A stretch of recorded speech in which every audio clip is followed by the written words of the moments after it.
Well, just before we get into that next conversation, some feedback, two feedbacks actually came from the previous conversation we had. From Skittish Money. Says the elite consensus Skittish Money? Well, 27, add 27 to the thing. The elite consensus is what we have in Israel after the October attacks. A war cabinet was formed. UK has the Cobra meet after any incident where everyone is part of the decision-making. Politicians need to come together and decide the minimum basics for Nigerians. Consensus on contracts could be use of median bids rather than minimum bids. The median bids are padded with the share of everyone who is to benefit. But the only caveat is a good job must be delivered. This will help with re-awards of same contracts rather than new ones. So, consensus, elite consensus carries the day for a Nigeria that works for all, particularly in agriculture. But it has to. We all have to be involved. Well, are we all in the elite? And we all have to play our part. Well, remember I raised the part about the family and the children, because I was thinking about, you know, in Japan, they say, for instance, children want to cross. A car stops for them to cross. After they have crossed, they turn around and say, thank you. That is something that we should imbibe, because how do children behave towards their parents? Now, we were told the other day that we should learn to listen to them and all that, remember? Yeah. Let's start from listening first. Right, next to our next topic now. In 2020, NAFDAC, in a collaborative effort, reviewed the safety profile of some registered agrochemicals in Nigeria, and in consultation with relevant stakeholders, initiated a 4-year phase-out plan for Paraquat and atrazine products, considering the health risks these products pose to public health, and bearing in mind the need to have in place adequate and suitable replacements for these products. In light of the foregoing, the ban and enforcement action for Paraquat and atrazine are as follows. The importation of Paraquat and atrazine is to stop on December 31st, 2022 and 2023, respectively. In other words, as of today, the importation of those two pesticides should have stopped. One, as at December 2022, and the second as at December 2023, last week. The moratorium for the exhaustion of available stock will be January to December 2023 and 2024, respectively. Ban and enforcement action for both chemicals will commence on 1st January 2024 and 2025, respectively. Okay, this may all sound like Greek to many of us, but we have specialists. Before we get to the pesticides, before we get to the guests, so that people can understand what you're talking about. You said you went for some checkup and your medical consultant told you something. Yes. They found pesticides in my system, and they also found nicotine. I have never smoked in my life. I am never around people who smoke.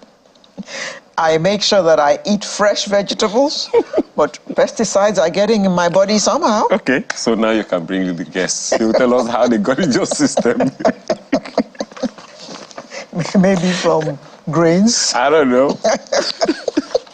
I'd like to welcome, joining us in our studio in Lagos, the Senior Program Manager, Researcher, Sustainable Research and Action for Environmental Development, Mr. Victor Fabumi. Good morning. Thank you. And joining us from our studio in Abuja is Donald Ikenna-Fuegbu, Lead Coordinator, Alliance for Action on Pesticide in Nigeria. Good morning. Good morning. It's nice to be here. And joining us via Zoom is Professor Simon Itwange, National President, Association of Yam Farmers, Processors and Marketers. Good morning, Prof. Thank you. Yes, sir. Let me begin with you in the studio with us in Lagos. Those two, paraquat and atrazine, what exactly are they? Because this is talking specifically about those two. All right. What are they, and how harmful are they to human beings? All right. Thank you very much. Yeah, paraquat is an herbicide which is used to control weed, and since 2007, it's been banned in Europe because of the harmful effect it posed to survivor. Since 2007? Since 2007. What took us so long? I think NAFDAC will have their reasons, because part of what they say is the fact that there are different weather situations. And because this country is a bit hotter, so it could degrade over time. But if Europeans are saying no, it is harmful to them. So we don't have the mechanism to cope with such poison in our system.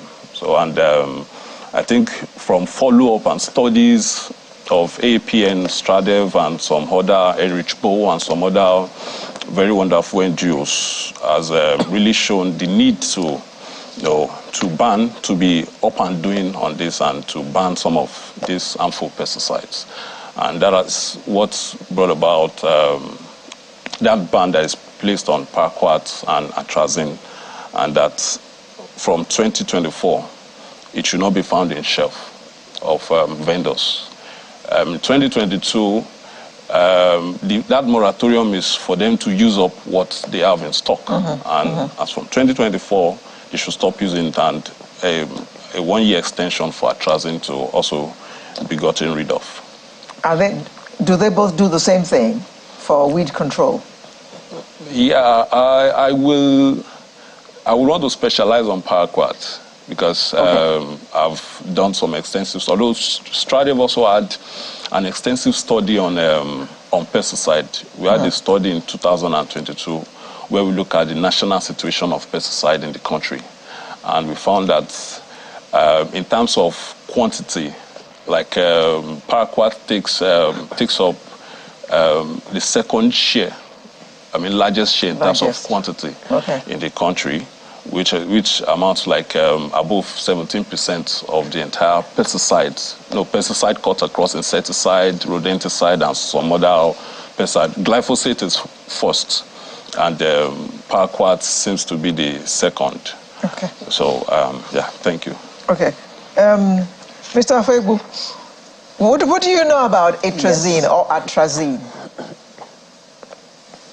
Okay, so atrazine, just like paraquats, it's also a herbicide. It's also a herbicide, used to control weed.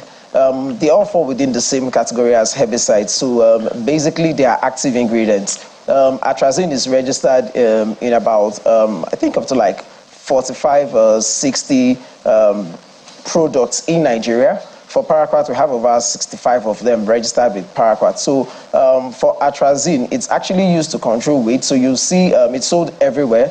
Lots of farmers actually apply them basically as a pre-planting and post-harvest, control of weeds during the planting to basically control weeds. So you have unwanted grasses and you want them to basically dry off. So you apply herbicides such as like a paraquat, glyphosate, atrazine, and the rest of them within these categories for weed control. So basically, this is what farmers, the quick option, that most farmers actually use in terms of like controlling herbicides. But unfortunately, these particular herbicides, atrazine, the same thing with glyphosate and paraquat, they all fall within the category of highly hazardous pesticides, HHP. And when it's highly hazardous, it calls for a lot of caution. Atrazine, just like paraquat, have different health issues which have been proven, health consequences which have been proven scientifically to manifest in humans, animals, and even the environment. So issues like neurological defects are evidence from the use of atrazine. It's also cancerous. It's categorized as causing cancer.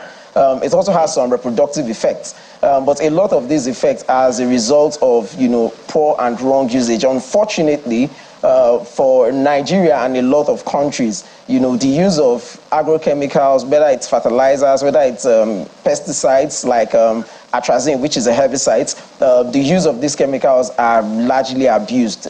Typically, a lot of highly hazardous pesticides like atrazine and paraquat are not even supposed to be sold to public.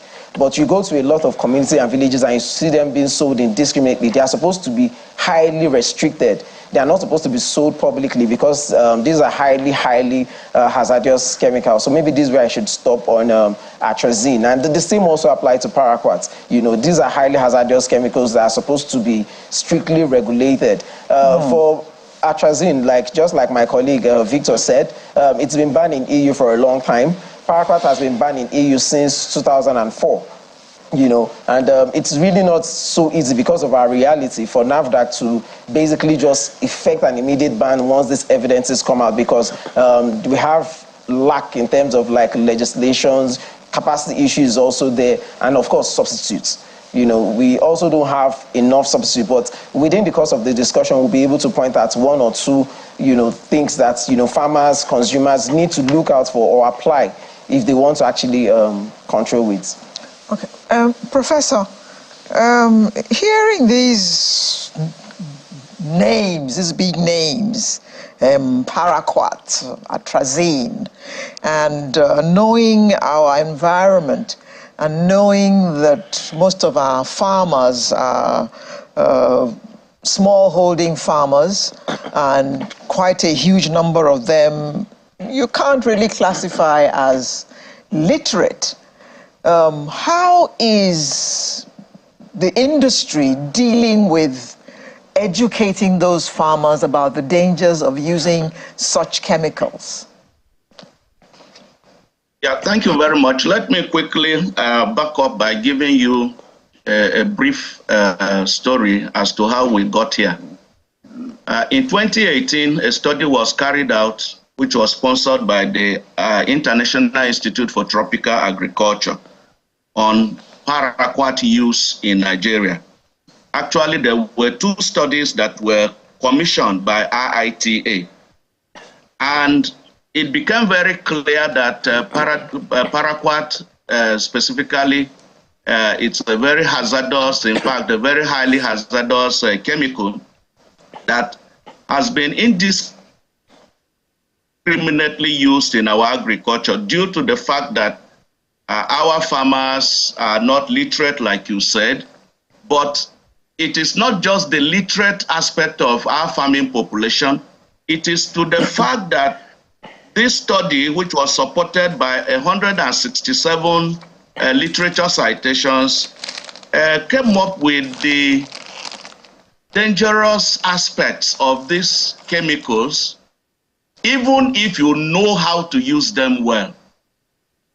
So 3 lines of recommendations were brought forward: that paraquat should be banned in Nigeria.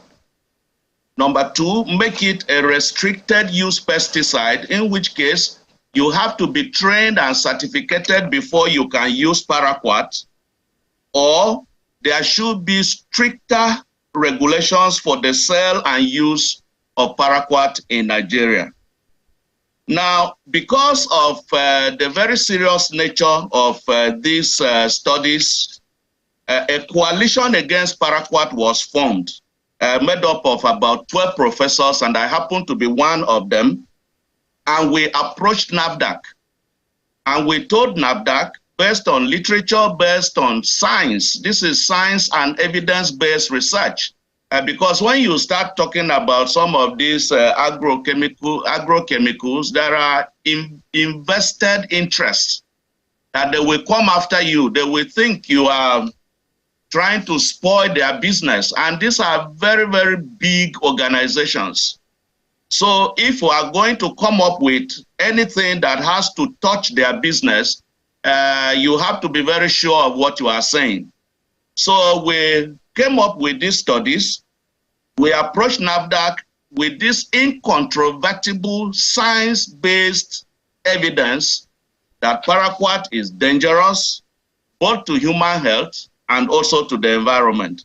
It was on the basis of this that NAFDAC now came up with a 4-year plan. In 2024, they came up with a 4-year plan to ban paraquat. And the reason was because we got to know later that people were given licenses to import these chemicals. And if they suddenly ban them, there will be litigations in court because people are going to lose money. So NAFDAC felt that, okay, let's use up what was available, and then the people that had the chemicals coming on the high sea, let everything come in, and then we mop up everything, and then by 2024 January, we will place a ban. I can tell you we were not comfortable with this. But we have nothing to do than to continue to advocate against the use of paraquat. Now, I don't want to make anybody to be afraid, but chemical usage in our agriculture has become a very major health problem. And it's because when you use these chemicals, the roots of the plants carry them, and then it's transported into the crop, into the food. And that's why you talk about pesticide residue. So you have pesticide residue in most of the food we eat today, whether it's atrazine, paraquat, or whatever name they call it. In fact, if you are eating salad in different combinations, depending on the different chemicals that are being used in producing those agricultural commodities, it's like you eat atrazine here, you eat paraquat there, you eat this one here, and it's a major problem to our agriculture and to human health and even to the environment today. Prof, it seems that the regulators are in a toxic alliance with those who promote these agrochemicals. What do you have to say about that? Well, that will be putting me on the spot. But if we approach NAFDAC and we told them, you see, the process of, we have even looked at the process of registration of these pesticides.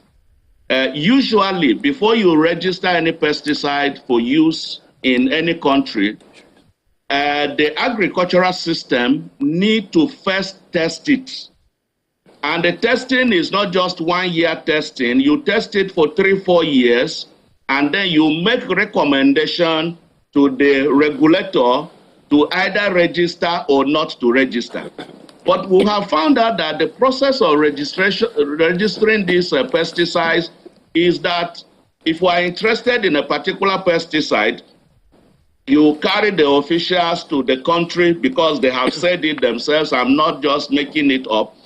That in most cases, they don't really give out the pesticides to the agricultural system for testing. Like before you can use any pesticide on cocoa, you should give it to the Cocoa Research Institute of Nigeria to carry out the test. But because at times it's too long, what the proponents of these pesticides will do is to carry the officials to the country where those pesticides are manufactured. So they go there, and then they are told that it is safe, it is this, it is that, and then they come back and they give no objection, and it comes into Nigeria. But like I said, many of these pesticides, based on scientific evidence, yes, they were very good when they came in. They helped our food security. But because of increase in knowledge, now we have discovered that they are very harmful and they need to be banned. Mr. Fabumi, Many people don't know that these kinds of processes go into our food production. Many people don't also know the effect that these pesticides have on the foods we consume. In fact, many of us don't even know that we consume pesticides. Like in the case of my colleague who went to see a medical practitioner and they told her that, look, you have pesticides in your system. Can you take us through this process? Do the people who use these pesticides know the impact that they have? Why do they use them in the first place? Are there economic benefits that they gain from using the pesticides as opposed to whatever else you should have used? All right, thank you. I will take you back to the memory lane where our forefathers planted initially without the use of pesticides. And then we will know there's a lot of land to play with. There's a lot of support from the government too, I would say. And also domestic support in terms of children they have, wives they have to assist in farming. But nowadays, everybody is trimming down on all of those kind of support because, well, I would say the economic impact. So people are resorting into the use of quick fix, and which pesticide is one of them, the use of pesticides. Like instead of using your hose and cutlasses, you just get chemicals, you spray it on your crops. Even at domestic level, instead of people, based on the busy schedule of people, they just get gramazone. Paraquat is popularly known as gramazone. So just get gramazone, mix it, and just fumigate, and you get rid. It gets dried up, and it's easier to handle. So because of the ease it gives, that's why people resort into that. But however, because of the lack of information on when it should be applied, on how it should be applied, because there are some times of the planting season that pesticides should not be applied, because when it starts fruiting, for instance, when it starts bringing forth fruit, you start seeing flowers, nobody is advised to use pesticides at that moment, because it gets absorbed into the body of the crops, and you find it as residues, and some residues above the level, the minimum acceptable levels, will make those crops not exportable. There was this publication where NAFDAC DG was crying out and saying that most of our crops are not meeting the international exportable, requirements because of availability of pesticide residue above the limit it should be. And sadly, countries where we are exporting to, there are also countries that have banned pesticide in their country, and they are sending it to our country, and we want to export crops to them. They are rejecting. So at the end of the day, it comes back to us. We feed on those things, and that is just the case. Madam just explained that she tested positive of pesticide in her system. And in the study I said we had, one missing link in that study is the fact that we wanted to request from regulatory bodies if there are instances where they went to the market to test for pesticides in the open market, in the crops available in the open market. We tried severally, we could not get the results. So, but studies have shown that several of these crops, watermelon, ugu, and the likes, when you test them, you find pesticide residues in them. Oh no. And at the end of the day... So what do we eat? So that is why we need to promote what is called organic farming, whereby you test your soil and you ensure that there are no pesticide residue in the first instance before you start farming. Then you crop and ensure that you don't apply pesticides. And you ensure that within your locality, within the area of your farm, there are no farmers that also use pesticides. So that is what we are promoting, and that's what we are advocating, that there should be institutions whereby this can be promoted. And farmers who go all the way to produce crops that are free of pesticides should be encouraged. Okay. We could have premium markets for them to sell those crops, at least to people who can afford them. So, you just heard your colleague, Mr. Fabumi, say that we should try to promote what he calls organic farming. In someone's head right now, he's just put huge costs on farming, because once you hear organic farming or anything organic, people assume that it is generally costlier than normal. So in that regard, are there other options to these pesticides that farmers can use that they are not using, and that Nigerians should be aware of, so as to avoid what you mentioned the other time, carcinogenic foods? Yes, totally. So there are a lot of alternatives out there.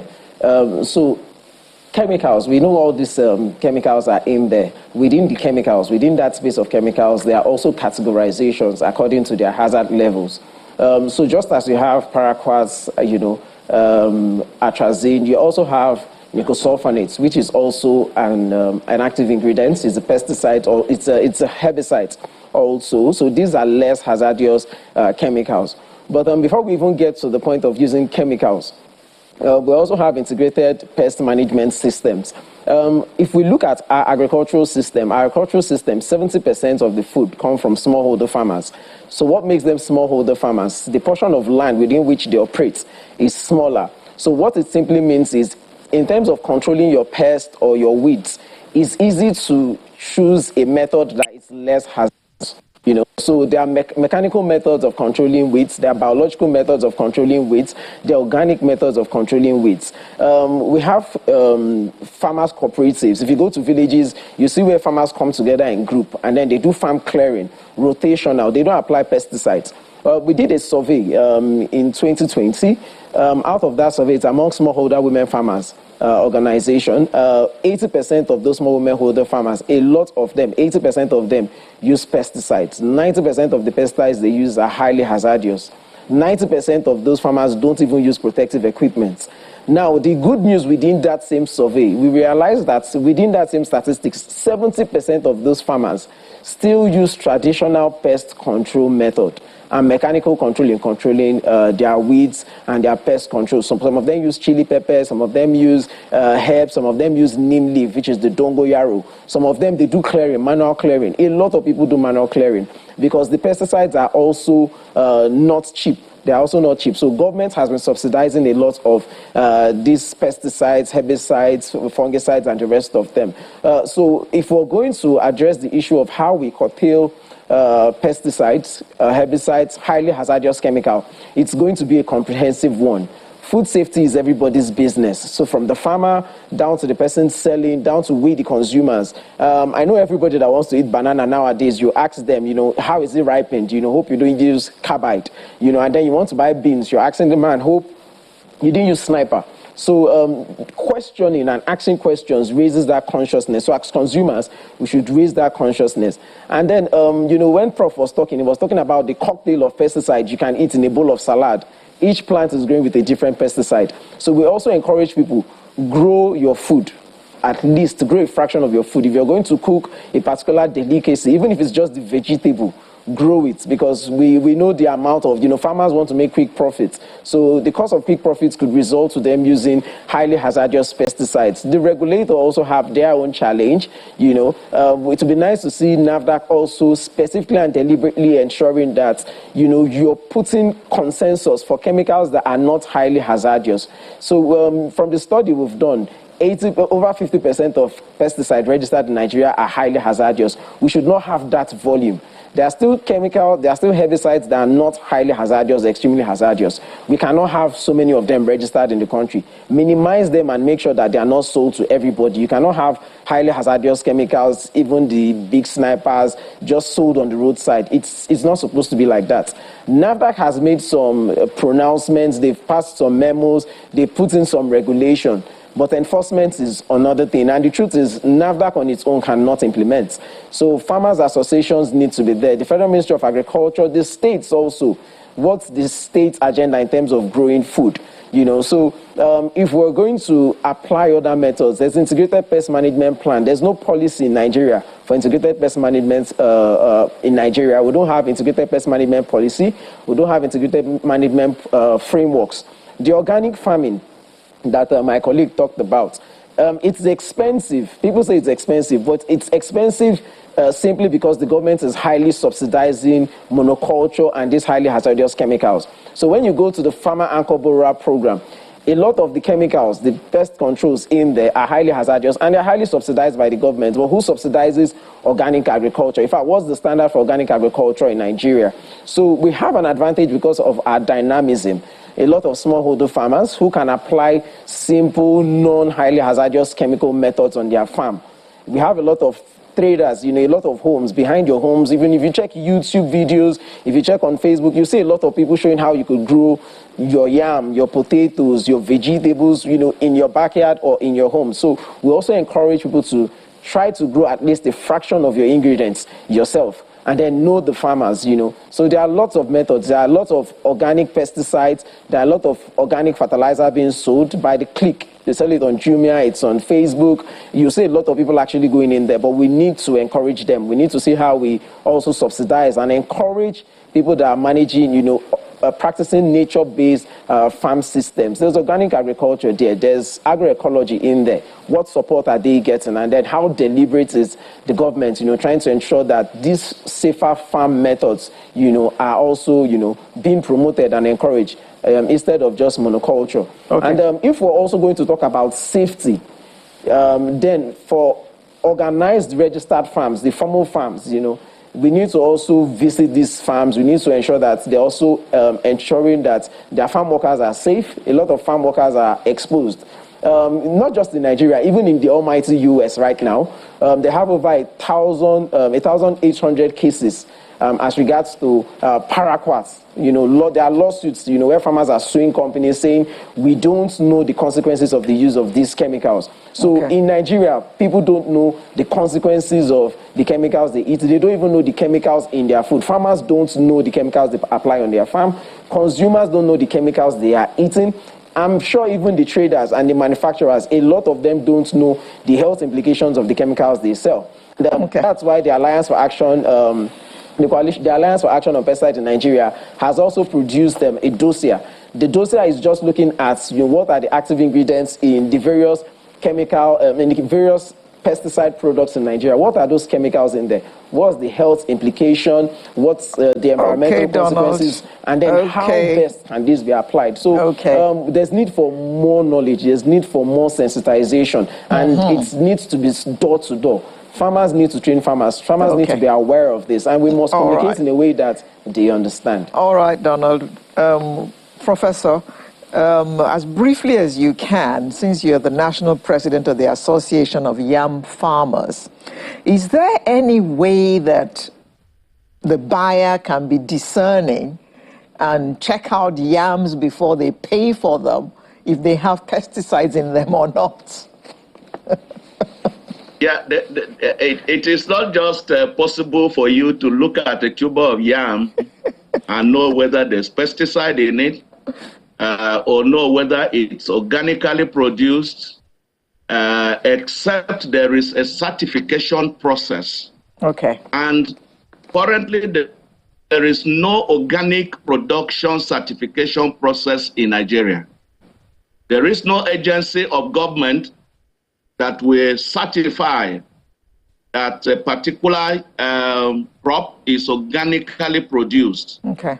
If you look at our carton, the carton that we have designed for export of yams, we have made provision for the exporter to tick the box whether it is organically produced or not organically produced. Okay. But it's very difficult, and we have been advocating for an agency of government to be set up to be able to certify organic production.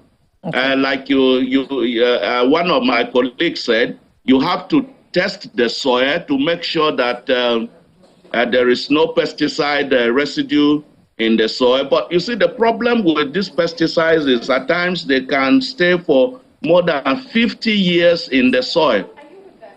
So it's even making our organic production a joke in Nigeria until we detoxify our agriculture and make sure that we are able to get rid of these HHPs, the highly hazardous pesticides.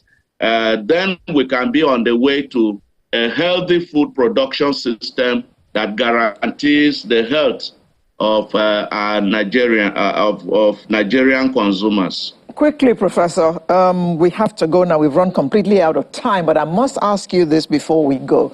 How much advocacy is going on in your association about the use of these hazardous pesticides and herbicides?